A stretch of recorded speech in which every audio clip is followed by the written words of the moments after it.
Hi hello ಎಲ್ರಿಗೂ ನಮಸ್ಕಾರ. Welcome back to my channel. ನಾನು ಅಂಬಿಕಾ. ಇವತ್ತು ಸಿಂಪಲ್ಲಾಗಿ ಆರ್ಕನ ಬಳಸ್ಕೊಂಡು ಅಥವಾ ಈ ಮಿಲೆಟ್ಸ್ ಅಂತ ನಾವೇನು ಕರಿತೀವಿ ಅದರಿಂದ ಒಂದು ಮೊಸರನ್ನ ಮಾಡ್ತಾ ಇದ್ದೀನಿ. ಈ ರೆಸಿಪೀಸ್ನ ನಿಮ್ಮ ಜೊತೆ ಕೂಡ ಶೇರ್ ಮಾಡ್ಕೊತಾ ಇದ್ದೀನಿ.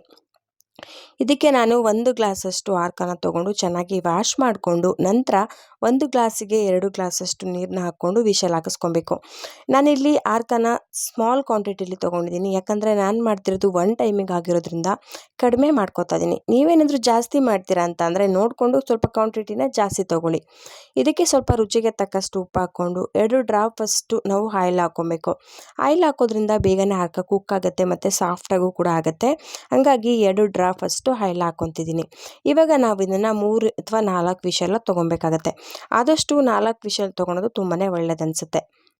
ನಾನು ಈ ಮೊಸರನ್ನ ಮಾಡೋಕ್ಕೆ ತೊಗೊಂಡಿರೋಂಥ ಪದಾರ್ಥಗಳು ಬಂದು ಸ್ವಲ್ಪ ಕೊತ್ತಂಬರಿ ಸೊಪ್ಪು, ಹಾಗೆ ಕ್ಯಾರೆಟು, ಜೊತೆಗೆ ದಾಳಿಂಬೆ ಹಣ್ಣು, ಸೌತೆಕಾಯಿ ಮತ್ತು 1 ಟೇಬಲ್ ಸ್ಪೂನಷ್ಟು ಜೀರಿಗೆ ಮತ್ತು 1 ಟೇಬಲ್ ಸ್ಪೂನಷ್ಟು ಸಾಸಿವೆ, 1 ಮೀಡಿಯಮ್ ಸೈಜ್ ಈರುಳ್ಳಿ, ಸ್ವಲ್ಪ ಹಸಿರು ಮೆಣಸಿನ್ಕಾಯಿ, ಹಾಗೆ ಕರಿಬೇವು ಸೊಪ್ಪು, ಜೊತೆಗೆ ಒಂದು ಅರ್ಧ ಟೇಬಲ್ ಸ್ಪೂನಷ್ಟು ಉದ್ದಿನಬೇಳೆ, ಹಾಗೆ ಅರ್ಧ ಟೇಬಲ್ ಸ್ಪೂನಷ್ಟು ಹೆಸರುಬೇಳೆ ಮತ್ತು 1 ಟೇಬಲ್ ಸ್ಪೂನಷ್ಟು ಕಡಲೆಬೇಳೆ, ಇದಿಷ್ಟನ್ನ ತೊಗೊಂಡಿದ್ದೀನಿ. ಇವಾಗ ಗ್ಯಾಸ್ನ ಆನ್ ಮಾಡಿಕೊಂಡು ಒಂದು ಕಡಾಯಿನ ಇಟ್ಕೊಂಡು ಅದಕ್ಕೆ 2ರಿಂದ 3 ಟೇಬಲ್ ಸ್ಪೂನಷ್ಟು ಆಯಿಲ್ ಹಾಕ್ಕೊಬೇಕು.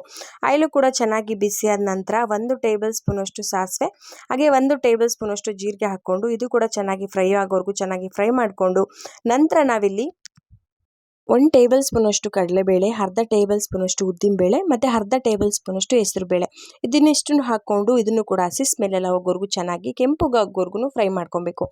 ಈ ಕಡಲೆಬೇಳೆ ಹಾಕೋದ್ರಿಂದ ಮೊಸರನ್ನಕ್ಕೆ ತುಂಬಾ ಟೇಸ್ಟ್ ಚೆನ್ನಾಗಿರುತ್ತೆ. ಹಾಗಾಗಿ ಆದಷ್ಟು ಕಡಲೆಬೇಳೆನ ನೀವು ಸ್ಕಿಪ್ ಮಾಡ್ಕೊಬೇಡಿ. ಇದಿಷ್ಟನ್ನು ಹಾಕ್ಕೊಂಡು ಇದು ಕೆಂಪುಗಾಗೋವರೆಗೂ ಚೆನ್ನಾಗಿ ಹುರ್ಕೊಂಡು ನಂತರ ನಾವು ಇದಕ್ಕೆ ಒಣಮೆಣಸಿನ್ಕಾಯಿ, ಹಾಗೆ ಹಸಿರು ಮೆಣಸಿನ್ಕಾಯಿ, ಜೊತೆಗೆ ಕರಿಬೇವು ಸೊಪ್ಪು, ಹಾಗೆಯೇ ಬ್ಯಾಡಗೆ ಮೆಣಸಿನ್ಕಾಯಿ ಇದಿಷ್ಟನ್ನು ಹಾಕ್ಕೊಂಡು ಚೆನ್ನಾಗಿ ಮಿಕ್ಸ್ ಮಾಡ್ಕೊಬೇಕು.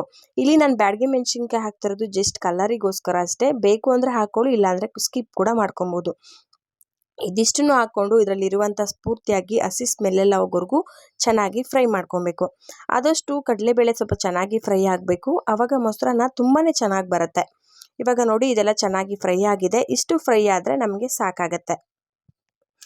ನಾವು ವಾರದಲ್ಲಿ 2 ದಿನ ಈ ಸಿರಿಧಾನ್ಯಗಳು ತಿನ್ನೋದ್ರಿಂದ ಆರೋಗ್ಯಕ್ಕೂ ಕೂಡ ತುಂಬಾ ಒಳ್ಳೆಯದಂತ ಹೇಳ್ತಾರೆ. ಹಾಗೆ ನಾವು ತುಂಬಾ ದಪ್ಪ ಇದ್ದೀವಿ, ಸಣ್ಣ ಆಗಬೇಕು ಅಂತ ಅಂದರೆ ಈ ವಾರದಲ್ಲಿ 2 ದಿನ ಈ ಸಿರಿಧಾನ್ಯಗಳು ತಿಂತಾ ಬರೋದ್ರಿಂದ ಬೇಗನೆ ಸಣ್ಣ ಆಗ್ಬೋದು ಅಂತಲೇ ಹೇಳ್ಬೋದು.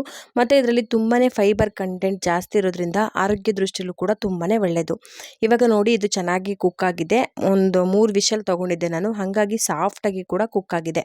ಇವಾಗ ಇದು ಪೂರ್ತಿಯಾಗಿ ಹಾರಕ್ಕೆ ಬಿಟ್ಟು ನಂತರ ನಾವು ಆವಾಗಲೇ ಏನು ಒಗ್ಗರಣೆ ಮಾಡ್ಕೊಂಡಿದ್ವಿ ಅದು ಕೂಡ ಪೂರ್ತಿಯಾಗಿ ಆದ ನಂತರ ಈಗ ನಾವೇನು ಆರ್ಕದಿಂದ ರೈಸ್ ಮಾಡ್ಕೊಂಡಿದ್ವಲ್ವ ಅದನ್ನು ಹಾಕ್ಕೊಬೇಕು. ಅದನ್ನು ನಾವು ಮೊಸರು ಹಾಕೋಕ್ಕಿಂತ ಮುಂಚೆ ಒಂದ್ಸತಿ ಚೆನ್ನಾಗಿ ಮಿಕ್ಸ್ ಮಾಡಿಕೊಂಡು ಆ ನಂತರ ಮೊಸರನ್ನ ಆ್ಯಡ್ ಮಾಡ್ಕೊಳ್ಳೋಣ. ನಾನಿಲ್ಲಿ ಮೊಸರನ್ನ 1/4 ಲೀಟ್ರಿಗಿಂತನೂ ಸ್ವಲ್ಪ ಜಾಸ್ತಿ ತೊಗೊಂಡಿದ್ದೀನಿ. ನಿಮಗೆ ಎಷ್ಟು ಬೇಕು ನೋಡಿಕೊಂಡು ನೀವು ಕಡಿಮೆ ಅಥವಾ ಜಾಸ್ತಿ ಕೂಡ ಹಾಕ್ಕೋಬೋದು. ನಾನು 1 ಟೈಮ್ ಮಾಡ್ತಿರೋದ್ರಿಂದ ಸ್ವಲ್ಪ ಕ್ವಾಂಟಿಟಿನಿ ಮಾಡ್ತಾಯಿದ್ದೀನಿ. ನೀವೇನಾದರೂ ಜಾಸ್ತಿ ಮಾಡ್ತೀರಾ ಅಂತಂದರೆ ಈಗ ನಾನು ತೊಗೊಂಡಿರೋಂಥ ಐಟಮ್ಸ್ ಎಲ್ಲನೂ ಕೂಡ ಜಾಸ್ತಿ ಮಾಡ್ಕೊಳ್ಳಿ. ಇವಾಗ ನೋಡಿ ಮೊಸರು ಹಾಕ್ಕೊಂಡು ಚೆನ್ನಾಗಿ ಮಿಕ್ಸ್ ಮಾಡ್ಕೊಬೇಕು. ಕೆಲವೊಬ್ಬರು ಮೊಸರನ್ನಕ್ಕೆ ಹಾಲು ಕೂಡ ಹಾಕ್ಕೋತಾರೆ, ಬಟ್ ನಮಗೆ ಹಾಲು ಹಾಕಿ ಮೊಸರನ್ನ ಮಾಡೋದು ಅಷ್ಟೊಂದು ಇಷ್ಟ ಆಗಲ್ಲ. ಹಾಗಾಗಿ ನಾನಿಲ್ಲಿ ಹಾಲನ್ನ ಹಾಕ್ತಾ ಇಲ್ಲ. ನಿಮ್ಗೆ ಯಾರಿಗಾದ್ರೂ ಇಷ್ಟ ಆಗುತ್ತೆ ಅಂದರೆ ನೀವು ಹಾಲು ಕೂಡ ಆ್ಯಡ್ ಮಾಡ್ಕೋಬೋದು. ಇವಾಗ ನೋಡಿ ನಾನು ಸಣ್ಣದಾಗಿ ಆವಾಗಲೇ ಏನು ಈರುಳ್ಳಿನ ಹೆಚ್ಚಿಟ್ಕೊಂಡಿದ್ದೆ ಅದು, ಹಾಗೆ ಸೌತೆಕಾಯಿ ಎರಡನ್ನೂ ಕೂಡ ಹಾಕ್ಕೋತಾ ಇದ್ದೀನಿ. ಇದನ್ನು ಹಾಕ್ಕೊಂಡು ಚೆನ್ನಾಗಿ ಮಿಕ್ಸ್ ಮಾಡ್ಕೊಬೇಕು.